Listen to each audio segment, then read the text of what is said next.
Hello friends, स्वागत है आपका न्यूज़ मैनिएक में। हाल ही में आपने सुना होगा कि मद्रास हाई कोर्ट ने एक जजमेंट पास किया है एलजीबीटीक्यू कम्युनिटी को लेके। और इसको ना सिर्फ एलजीबीटीक्यू कम्युनिटी बल्कि पूरे देश ने और पूरे देश में काफ़ी सारी कम्युनिटी जैसे बॉलीवुड ग्रुप्स, एक्टिविस्ट एक्सेट्रा ने वेलकम किया है। साथ ही साथ हमने ये भी देखा है कि काफ़ी सारी न्यूज़ में ये चल रहा है कि प्राइड मंथ और वेस्टर्न कंट्रीज़ में प्राइड मंथ नाम से एक सेलिब्रेशन चल रहा है पूरा। तो हम ये भी देखेंगे कि प्राइड मंथ क्या होता है और हम ये भी जानेंगे कि जो मद्रास हाई कोर्ट के जज थे उन्होंने क्या जजमेंट पास किया है इस कम्युनिटी को लेके। नाम है यतेंद्र सिंह। आप मेरे साथ मेरे सोशल मीडिया हैंडल्स पर जुड़ सकते हैं और अगर आपको मुझसे इंडियन पॉलिटी पढ़नी है तो आप मेरे साथ मेरे टेलीग्राम चैनल पर भी जुड़ सकते हैं, जहां मैं डेली लाइव क्लास का लिंक शेयर करता हूं, साथ ही साथ लेक्चर्स की पीडीएफ भी शेयर करता हूं। बढ़ते न्यूज़ की तरफ। तो हाल ही में देखिए केस हुआ था जिसमें एक लेस्बियन कपल ने के जो रिलेशनशिप में थी उनके पेरेंट्स इस रिलेशनशिप के अगेंस्ट थे। तो पेरेंट्स ने क्या कहा था कि पुलिस के पास जाके एक कंप्लेन फाइल कराई थी। अब पुलिस क्या, क्योंकि देखिए कंप्लेन फाइल हो चुकी है तो पुलिस बार बार इस कपल को अपने पास बुलाती थी, इनसे बातचीत करती थी और तरह तरह के सवाल करती थी, जिससे तंग आकर इस कपल ने क्या करा, इस कपल ने जो है हाई कोर्ट में एक अपील दर्ज करा दी। अब क्योंकि जब हाई कोर्ट में अपील दर्ज हो गई तो स्वाभाविक सी बात इसके ऊपर कोई जजमेंट आनी थी, रूलिंग आनी थी। तो फिर जो हमारे इस केस में जो बहुत अहम हो जाता है वो है कि जस्टिस एन आनंद वेंकटेश जिन्होंने ये जजमेंट दी है, जिन्होंने ये रूलिंग दी है। तो ये नाम आपको याद रखना है from UPSC and other competitive exams और इंटरव्यू तो स्पेसिफिकली, ठीक है। जस्टिस एन आनंद वेंकटेश ने ये आपका रूलिंग दी है। तो इससे पहले मैं आपको ये बताऊँ कि क्या रूलिंग दी, उन्होंने क्या समझ के ये जजमेंट दिया है। हम पहले ये जान लेते हैं कि ये एलजीबीटी कम्युनिटी होती क्या है, क्या क्या प्रॉब्लम होती है। तो देखिए अगर L G B T Q को अगर हम ऐसे आपको ऐसे एक्सप्लेन करें, एक्सपेंड करें, तो एल से तो हो जाता है हमारा लेस्बियन, उसके बाद gay, bisexual, transgender, queer, intersex, asexual, और जो एंड में प्लस होता है उसका मतलब होता है एनी अदर, और आई का मतलब होता है इंटरेस्ट, इंटरसेक्स या इंटरेस्ट, और प्लस में जब हम आगे लिखते हैं तो हो जाता है एनी अदर इंटरेस्टेड या सिमिलर पर्सन्स। तो इस तरीके से ये है, ये डेफिनेशन यहाँ पे लिखी हुई है कि किसमें क्या होता है। आप एक बार पढ़ लीजिएगा इसको और अच्छे से समझ लीजिएगा। अब और ज़्यादा इम्पोर्टेंट हमारे लिए ये भी क्यों इस डिसीजन को इतना सेलिब्रेट किया जा रहा है। ऐसे तो देश भर में हर दिन हाई कोर्ट कोई ना कोई डिसीजन देता है, तो ये इसलिए भी इम्पोर्टेंट हो जाता है कि इस कम्युनिटी के ऊपर काफ़ी सारी प्रताड़नाएं की गई थी। ये कम्युनिटी जो है काफ़ी पिछड़ी थी। अब ये जो पिछड़ी हम बात करते हैं या सोशली बैकवर्ड की हम बात करते हैं, तो बहुत सारे सेंस से बैकवर्ड थी, जैसे कि इनको इनके राइट्स नहीं मिलते थे।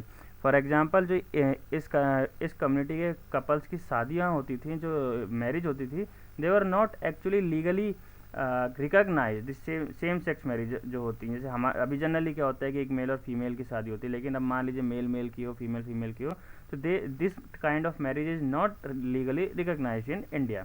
साथ ही साथ क्या होता है कि जो डिफरेंट सेक्स कपल्स को जो राइट्स मिलते हैं वो इनको नहीं मिलते। लाइक अगर जनरली आपको किसी शहर में जाना है और आपको एक हाउस चाहिए रेंट पे, या इवन आपको परचेज भी करना है, तो anybody is ready to give you, because आपको उनको पैसा चाहिए और वो आपको मकान दे देंगे। लेकिन अगर उनको ये पता लगे कि ये तो सेम सेक्स कपल है, तो मकान रेंट पे लेने में बहुत आफत आ जाती है, बहुत मुश्किल हो जाती है। तो फिर रेशियल डिस्क्रिमिनेशन है, स्वाभाविक सी बात है, लोगों का छेड़ना, लोगों का इनके साथ बुरा व्यवहार करना, लोगों का जो है इनको टीज़ करना, तो बुली करना, ये भी बहुत सारा जो है हमारे इन कम्युनिटीज़ को फेस करना पड़ा था। साथ ही साथ सबसे बड़ी बात देखिए कि जो मेडिकल फैसिलिटीज़ हैं, हम जो नॉर्मल ह्यूमन बींग्स हैं उनके लिए, जो नॉर्मल सिटीजन उनके लिए तो सारी मेडिकल फैसिलिटीज़ हैं, लेकिन जो एलजीबीटी कम्युनिटी के लोग हैं उनको मेडिकल फैसिलिटीज़ भी डिनाई हो जाती हैं, उनको पुलिस फैसिलिटी भी डिनाई हो जाती है। तो उनके लिए कानून भी उतने प्रॉपर नहीं। देखिए जब हम बात करते हैं सिटीजन, जब भी हम बात करते हैं सिटीजन्स की, तो सिटीजन्स में जनरली मेल और फीमेल काउंट होता है। अब होमोसेक्सुअल्स या इंटरसेक्स या ट्रांसजेंडर तो ऐसे बंदे ना जिनको सिटीजन ही, क्योंकि ये तो इस मेल और फीमेल की कैटेगरी में नहीं आते हैं, तो ये तो सिटीजन ही नहीं हुए, और जब ये सिटीजन ही नहीं हुए तो जो हमारे देश का कानून है वो इनके ऊपर लागू ही नहीं हुआ। तो ये सारी प्रॉब्लम्स जो हैं इनके साथ फेस होती थी, और इसी के चलते हुए जो ये डिसीजन आया ये काफ़ी इंपॉर्टेंट माना गया है। साथ ही साथ ओवर द ईयर्स सिंस पास, जब से हम लोग ब्रिटिश राज में थे, उन्होंने पहली बार कानून बनाया था, उसके बाद हम इंडिपेंडेंस के बाद आगे बढ़ते चले गए, तो काफ़ी सारे इस कम्युनिटी को लेके रूलिंग्स आई हैं। वो भी हम मेजरली देखेंगे कि बहुत मेजर रूलिंग्स इस कम्युनिटी को लेके क्या थी अपनी स्लाइड्स में आगे।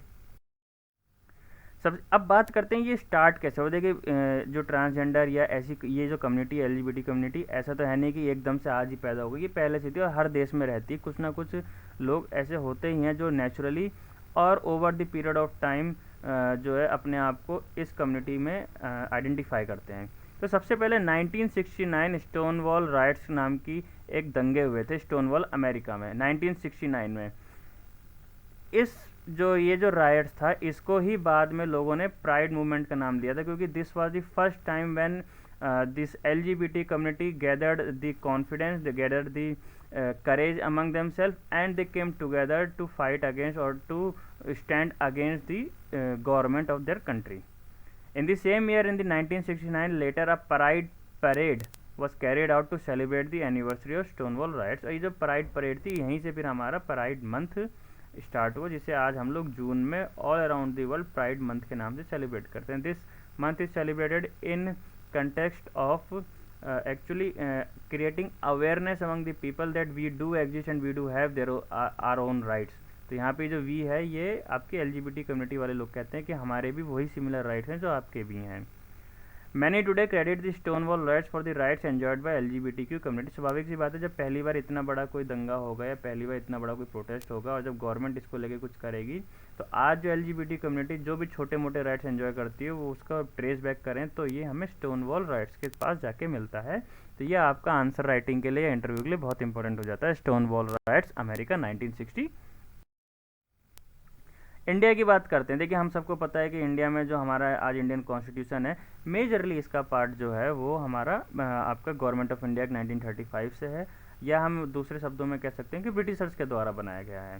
तो पहली बार जो आर्टिकल 377 या सेक्शन 377 था इसको ब्रिटिशर्स ने इंडिया में इंट्रोड्यूस किया था 1861 में। उसके बाद जो सबसे 1861 के बाद सीधे 1994 में की बात आ जाती है, बीच में हमारा आज़ादी भी हुई, आज़ादी के बाद कुछ और सेक्शंस भी हुए, वो हमारा कहीं पे भी कुछ ऐसा मेजर डिसीजन नहीं था। तो one of the earliest efforts to decriminalise homosexuality by AIDS भेदभाव विरोधी आंदोलन। तो ये एक आंदोलन या एक ये प्रोटेस्ट चला था, इसका नाम था एड्स भेदभाव विरोधी आंदोलन, जो 1994 में हुआ था। 2001 में ये बहुत इंपॉर्टेंट है, नाज फाउंडेशन, ये एक NGO है नाज फाउंडेशन जिसने जो है ये केस लड़ा था, जिसके लिए 2008-2009 में एक बहुत बढ़िया दिल्ली हाई कोर्ट ने वर्डिक्ट भी पास किया था। तो नाज foundation challenges the sections constitutionality and files petition in Delhi high court. तो ये केस जो आपके LGBT कम्युनिटी के लिए लड़ा गया था, ये नाज फाउंडेशन द्वारा लड़ा गया था, तो ये नाम आपको याद रखना है। पहले तो दिल्ली हाई कोर्ट ने ये जो पिटिशन थी ये डिसमिस कर दी, बोले इस पर हमें जो है बात ही नहीं करनी है।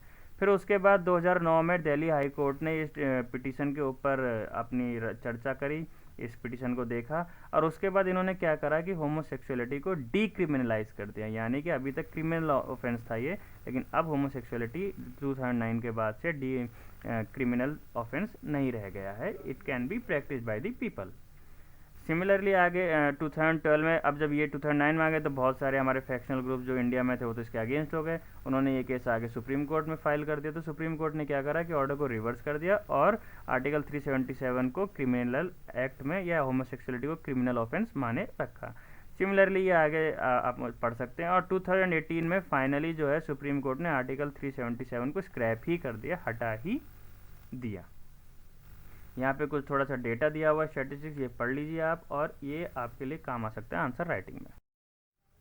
अब बात करते हैं इस केस की और इसमें जजमेंट क्या मिला। देखिए जैसा कि आपको पता था कि एक लेस्बियन कपल था जिसके रिलेशनशिप उसके पेरेंट्स अगेंस्ट थे, उन्होंने पुलिस कंप्लेन की, अब कपल ने जो हाई कोर्ट में जाके अपील की। तो हाई कोर्ट में जो जस्टिस N आनंद वेंकटेश की जस्टिस थी जी की जजमेंट थी, तो ये नाम आपके लिए बहुत इंपॉर्टेंट हो जाता है एग्जाम पॉइंट ऑफ व्यू से, जस्टिस N आनंद वेंकटेश।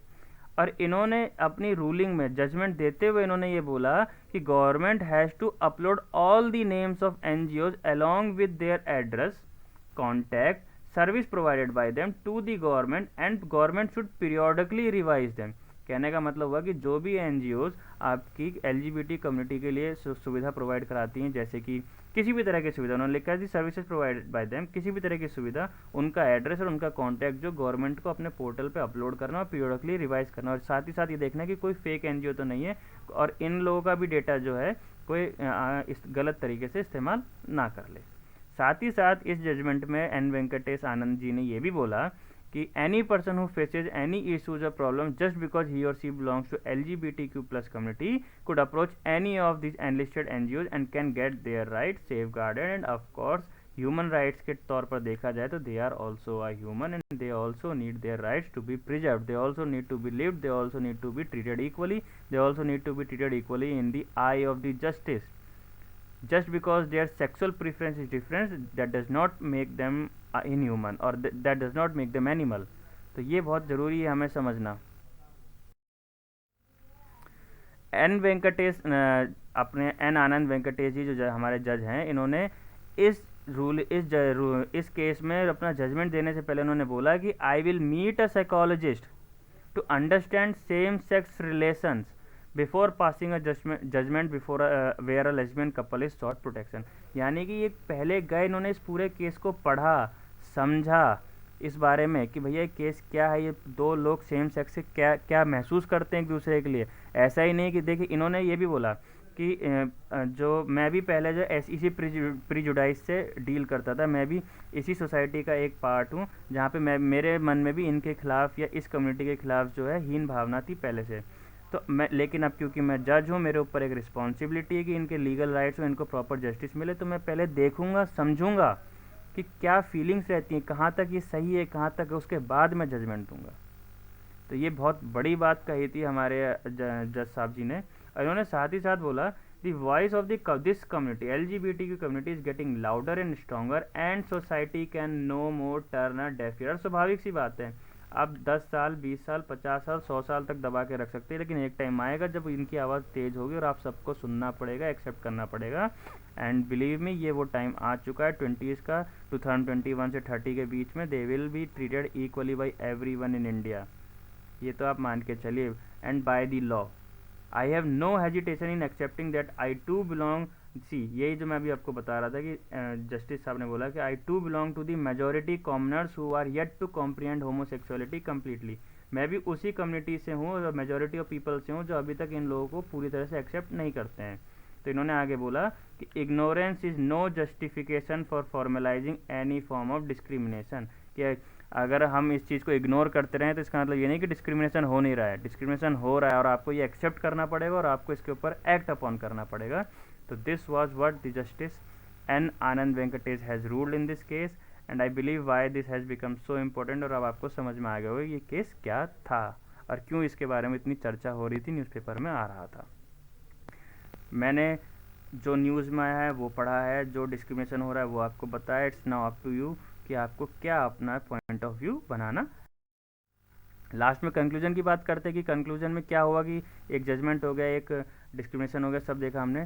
कंक्लूजन में ये होगा कि after this judgment by justice N Anand Venkatesh, the responsibility on they have let the responsibility on the society to get rid of their prejudices LGBT community को लेके. और साथ ही साथ उन्होंने ये बोला है कि यूनियन की जो सेंट्रल है और जो स्टेट गवर्नमेंट है उनको प्रॉपर मेजर्स लेने चाहिए इस चीज़ को रिकमेंड करने के लिए. साथ ही साथ इनके लिए एक सेंसिटाइजेशन और अवेयरनेस प्रोग्राम भी चलाना चाहिए सोसाइटी के लिए. एग्जाम पॉइंट ऑफ व्यू से हमारे लिए इंपॉर्टेंट हो जाता है ये 5 केस, जो नाज फाउंडेशन का पहला, नालसा का दूसरा, पुट्टुस्वामी तीसरा. और याद रहे, पुट्टुस्वामी और नालसा ने ही मिलकर जो 2018 में हमारा 377 स्क्रैप हुआ था, इसका बेस बनाया था. साथ ही साथ आपको ये भी देखना है कि फंडामेंटल राइट्स में हमारे कौन से हैम्पर हो रहे थे अगर ये डिक्रिमिनलाइज नहीं हो रहा था, जब तक आर्टिकल 377 क्रिमिनलाइजेशन में था. तो आर्टिकल 14, 15, 16 और आर्टिकल 19(1) फंडामेंटल राइट्स में आपको देखना है और पढ़ना है. तो उम्मीद करता हूँ आपको स्लाइड्स अच्छी लगी होगी और मुझे कमेंट में ज़रूर बताइएगा आपको कैसी लगी. Stay safe. Thank you.